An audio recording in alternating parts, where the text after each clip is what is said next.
talking pro sports in English like a pro. I'm Braden, and thanks again for being here with us for this Lower Advanced Season 1 lesson. In this lesson, you'll learn about verbs and prepositions and a bit about football versus basketball. This conversation takes place in the morning just before the store opens. And it's between Cody and June.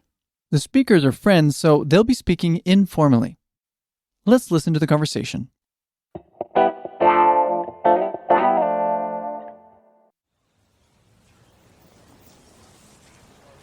Did you watch the big game last night? I did. It was awesome. Some of those plays were just amazing. I know. They spent like 15 minutes talking about the execution and how they trained for months to get them right. I bet they did. It was like clockwork. These guys block while that guy runs through. Which distracts the opponent so they can make the pass and score. I haven't seen a game like that in years. Both teams were so great. Me neither. I was on the edge of my seat the entire second half. Wasn't it amazing how right at the end, they made the winning points? I saw that right at the end for a three-pointer. Three-pointer? There aren't any three-pointers in football. Football? I was talking about the Bulls-Lakers game. What were you talking about? I was talking about the Falcons-Giants game.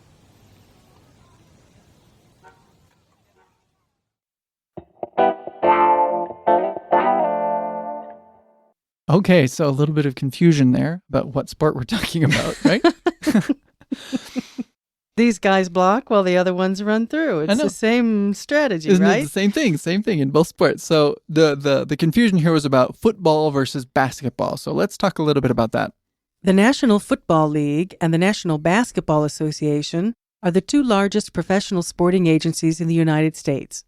Typically, the best athletes in the United States can be found in one of these two sporting agencies, and there is a constant debate between which is the better sport. I personally do not share my opinions about this topic, but be aware that around the water cooler at work, this can be a very heated topic. On a side note, I have always found it odd that United States shuns soccer, or more correctly, football. I have never been able to find an acceptable explanation as to why Americans have such disdain for soccer. Me neither. But one specialist in American history pointed out that nearly 200 years ago, the conflicts between the United States and the then Great Britain were so great that anything that came from Great Britain was considered bad.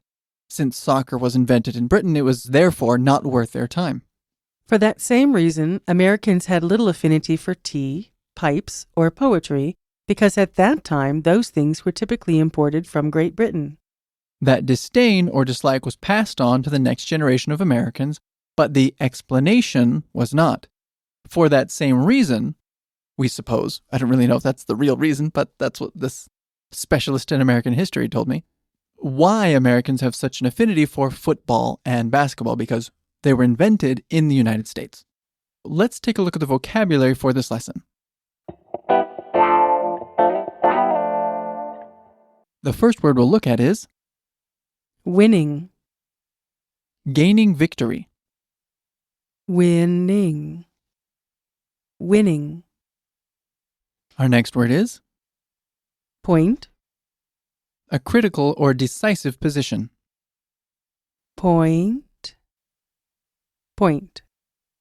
Next is Watch, to view. watch, watch. Next we have Opponent, someone who competes against or fights another in a contest, game, or argument. opponent, opponent. Next is Clockwork, very smooth and regular. clock, work, clockwork. And our last word is Distracts, prevent someone from giving full attention to something.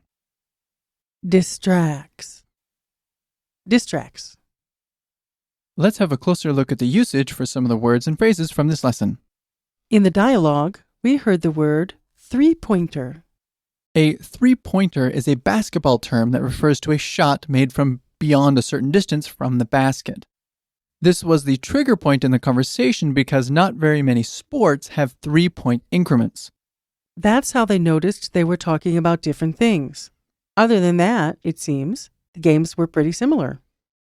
Could you break this down for us? 3-pointer. And one time fast? 3-pointer. Excellent. What's next? Our next phrase is the Bulls-Lakers game. Okay, so when talking about sports matches, Americans usually use the names of the teams involved to identify the game. In the dialogue, it was a game between the Bulls and the Lakers, hence the Bulls-Lakers game. Could you break this down for us? Bulls-Lakers game. And one time fast. Bulls-Lakers game. Perfect. Let's take a look at the grammar point. So Barbara, what's the focus of this lesson? The focus of this lesson is verbs and prepositions, part 1. In the dialogue, we heard the phrase, They spent like 15 minutes talking about the execution. This lesson is set up as a reference lesson. We've gathered together a list of over 100 verb preposition combinations and put them together for this series. This is part 1 in the series. These are not phrasal verbs. However, they are verb preposition combinations that are frequently used, and maybe in the next 50 years, some of these might become phrasal verbs. We have quite a few of these, so we'll go through them with minimal explanation. First, let's look at verbs used with about. First, to be about something. For example, that book is about his experience in Idaho. Second, to argue about doing something. For example, the girls argued about which train to take. Third, to be concerned about something. For example, I'm concerned about going to that spa. Fourth, to be worried about something. For example, she's worried about her children. Fifth, to boast about something. For example, Thomas boasted about his swimming ability. Sixth, to decide about something. For example, Anna decided about her future. Seventh, to dream about something. For example, Mark dreams about becoming a ballet dancer. Eighth, to protest about something. For example, the students protested about the tuition increase. Now let's take a look at verbs that are frequently used with the preposition for. First, to be for something or someone. For example, I'm for Mayor Martini. Second, to account for something. For example, that accounts for his success. Third, to allow for something. For example, I think you need to allow for misunderstandings. Fourth, to apologize for something or someone. For example, Jackson apologized for his rude behavior. Fifth, to blame someone for something. For example, I blame Janet for the broken pottery. Sixth, to care for something or someone. For example, he doesn't care for playing golf. Seventh, to charge someone for doing something. For example, the accountant charged him $400 for his advice. Eighth, to count for something.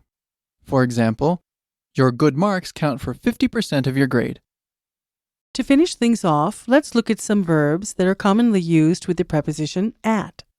First, to be at something. For example, the exhibition is at the Modern Art Gallery. Second, to glance at something. For example, can I glance at that for a moment? Third, to guess at something. For example, she guessed at the answer. Fourth, to hint at something. For example, my mom hinted at my present. And to wrap things up, fifth, to marvel at something. For example, I marvel at your math abilities. That just about does it for today. Thanks for being with us. Thank you. Bye.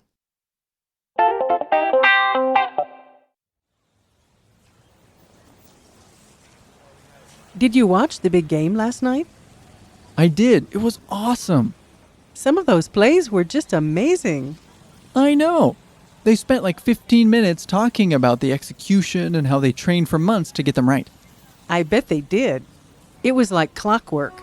These guys block while that guy runs through. Which distracts the opponent so they can make the pass and score. I haven't seen a game like that in years. Both teams were so great.